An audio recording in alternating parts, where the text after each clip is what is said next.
اور وہ کہہ رہے ہیں کہ نہیں جی جو آئین میں لکھا ہوا ہے, جو قانون میں لکھا ہوا ہے وہ ہونا چاہیے.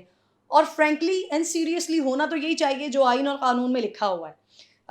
لیکن انفارچونیٹلی ہوا یہ کہ پنجاب میں الیکشنز سپریم کورٹ کی طرف سے آرڈرز بھی آ گئے 14 مئی کو الیکشنز کے حوالے سے انہوں نے کہہ بھی دیا, لیکن ہوا میں اڑا دیے گئے. اور اس وقت پاکستان پیپلز پارٹی نے اس بات کا کوئی خیال اور کوئی احساس نہیں کیا کہ انہی کے نانا جان کا بنایا ہوا یہ 73 کا آئین ہے جس کو فالو کرنا ہے, جس کو پاکستان میں اس کی امپلیمنٹیشن ہونی چاہیے. لیکن اس وقت خیال نہیں کیا گیا.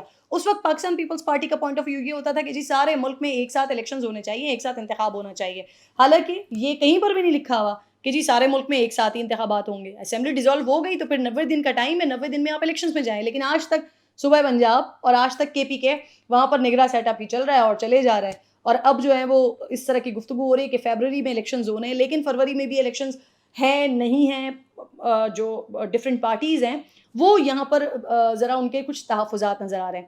اچھا, اب جو امپورٹنٹ بات اور اس میں ہوئی ہے نا وہ یہ ہوئی, ایک طرف تو دونوں باپ بیٹا ایک دوسرے کی مخالفت میں ہیں, یعنی کہ والد صاحب کچھ اور کہہ رہے ہیں اور جو بیٹے صاحب ہیں وہ کچھ اور کہہ رہے ہیں. لیکن دوسری طرف وہ جماعتیں جن کے ساتھ آپ نے بیٹھ کے پورے 16 مہینے اقتدار کو انجوائے کیا ہے, بھرپور انجوائے کیا ہے, وہ جی بلاول صاحب کا منہ نہیں تھکتا تھا شہباز شریف صاحب کی تعریفیں کرتے کرتے, اور شہباز شریف صاحب تھکتے نہیں تھے بلاول کی تعریفیں کرتے کرتے کہ جی کیا زبردست خارجہ محاذ سنبھالا ہوا ہے. وہ کہتے تھے کہ جی آپ کی جو شہباز اسپیڈ ہے اس کی ضرورت کراچی میں بھی ہے, سندھ میں بھی ہے. یعنی کہ 15 سال سے جس صوبے میں خود بلاول صاحب کی حکومت ہے, پیپلز پارٹی کی حکومت ہے, وہ اس کے لیے کہتے تھے کہ یہاں پہ ہماری نہیں آپ کی ضرورت ہے.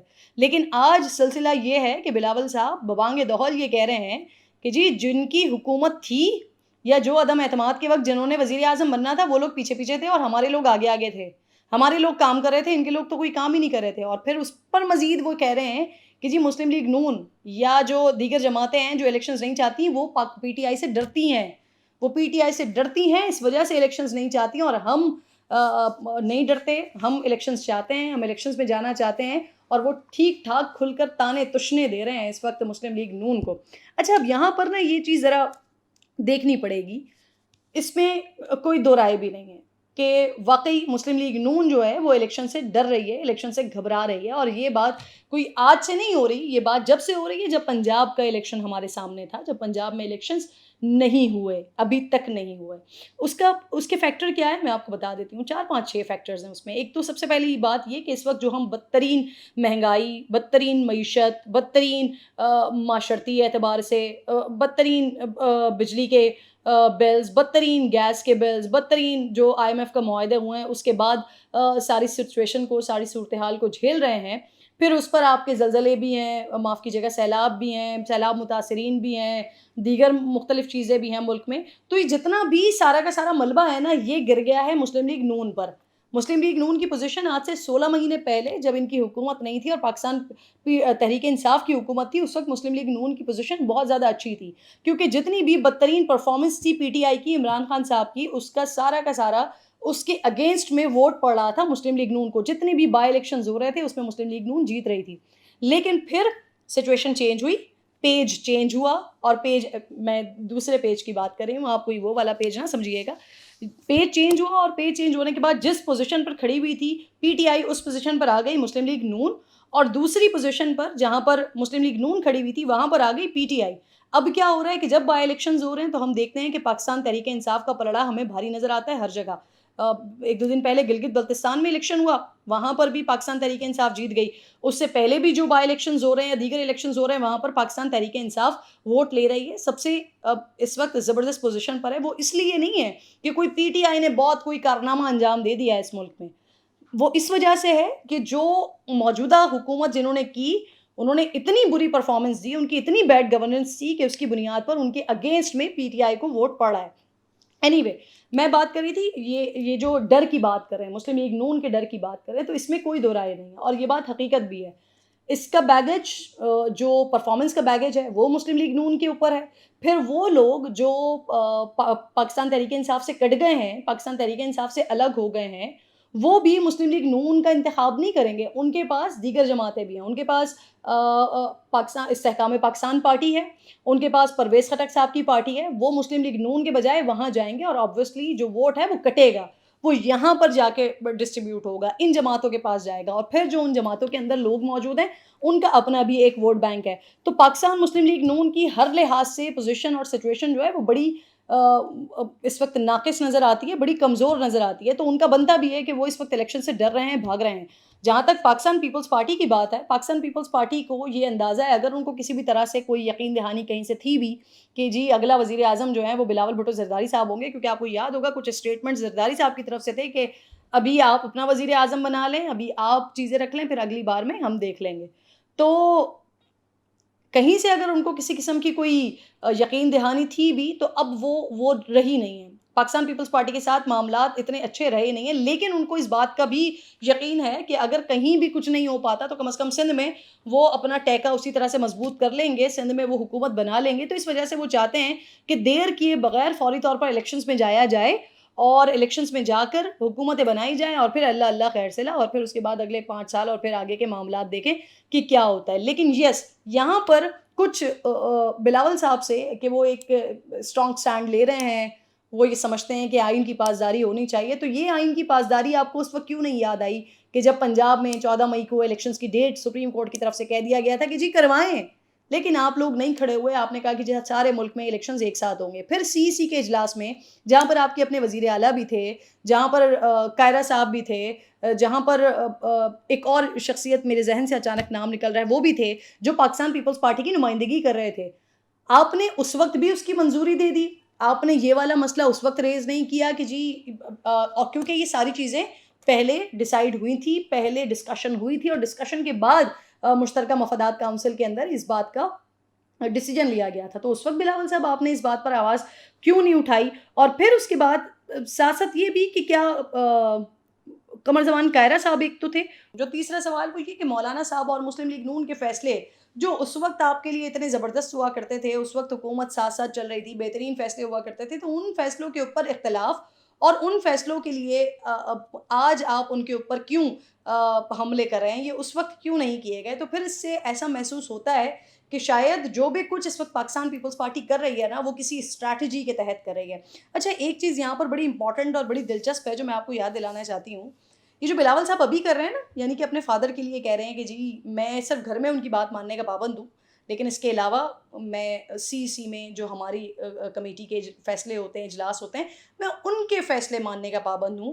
تو یہ وہی بلاول بھٹو زرداری صاحب ہیں. گڑھی خدا بخش میں جب ایک دفعہ جلسہ ہو رہا تھا تو وہاں پر اعتزاز احسن صاحب نے اسٹیج پر کھڑے ہو کے کہا تھا کہ میں پہلے بھی چیئرمین بلاول بھٹو کو یہ کہہ چکا ہوں، اور آج بھی میں کہتا ہوں کہ یہ انکلز کا ہاتھ چھوڑیں، آپ نوجوان خون ہیں، آپ قیادت کریں، آپ خود آگے بڑھیں. اور اس کے بعد جب بلاول بھٹو صاحب سے سوال کیا گیا تھا کہ کیا ایسی پاسبلٹیز ہیں، تو انہوں نے کہا کہ نہیں جی، میں کیسے بلاول زرداری صاحب کے ہی نقش قدم پر چلوں گا، ان کی ہی سیاست کو میں کیری آن کروں گا. حالانکہ ان سے اس وقت یہ سوال بھی ہوا تھا کہ جی پاکستان پیپلز پارٹی پر بہت سارے الزامات ہیں، کرپشن کے الزامات ہیں، زرداری صاحب کو مسٹر 10% کہا جاتا ہے، تو آپ ان سب چیزوں کو پیچھے ڈالیں اور آگے بڑھیں. آپ کے ساتھ یوتھ ہے، کیونکہ آپ خود ایک جوان خون ہیں. تو اس وقت بلاول صاحب نے کہا تھا کہ نہیں جی، میں کیسے زرداری صاحب کی سیاست کو چھوڑ سکتا ہوں، میرے فادر ہیں اور انہی کے نظریوں کو لے کر ہم آگے بڑھیں گے.